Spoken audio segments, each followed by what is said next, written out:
You know, because one of the other demands that was made by Prashant Bhushan was that there be an SIT to supervise and monitor what the CBI is doing. The court has struck that down. In some senses, that indicates that unlike you, the court believes that the CBI is actually doing a good job. Well, I didn't argue this matter. And I will tell you one thing. Personally, I know the officers of CBI. They are men of great quality. If you just freed them from this fear of their careers being wrecked. And that was the fear that Mr. Chidambaram was exercising over them, because the confidential records was in his hands.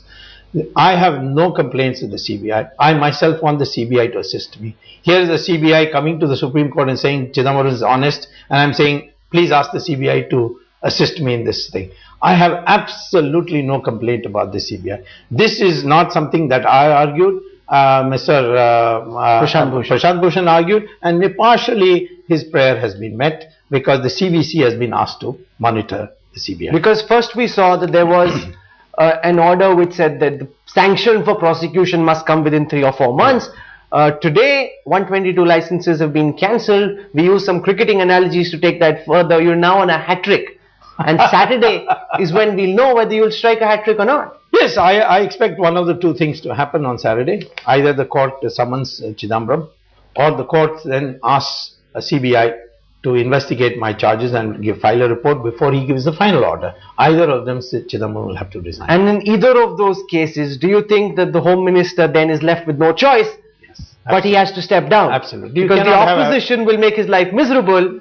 Not only that, it's you cannot have a free and fair investigation by the CBI when Mr. Chidambaram is the Home Minister. Mr. Chidambaram doesn't control the CBI.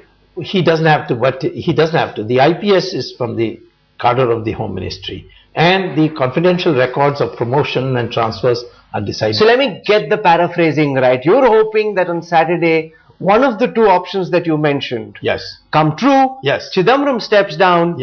And then, if the Home Minister is gone, the opposition will then go for the jugular demand the Prime Minister. No, I will go for the jugular demand of the entire government resigning and none of the ministers being brought back.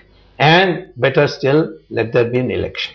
And that really is what this game has been about from the first day. That you're doing this at the behest of the allies, of your allies and of the opposition, to try and bring this government down. That's been the game plan from the beginning. As I told you, Supreme Court a number of times has said motive doesn't matter. Have you assembled the documents? So let's be upfront.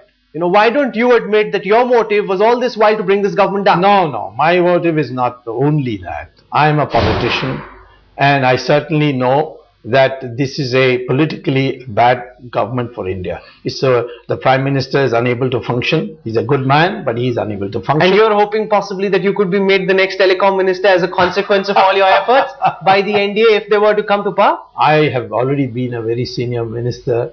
Telecom is too small for me.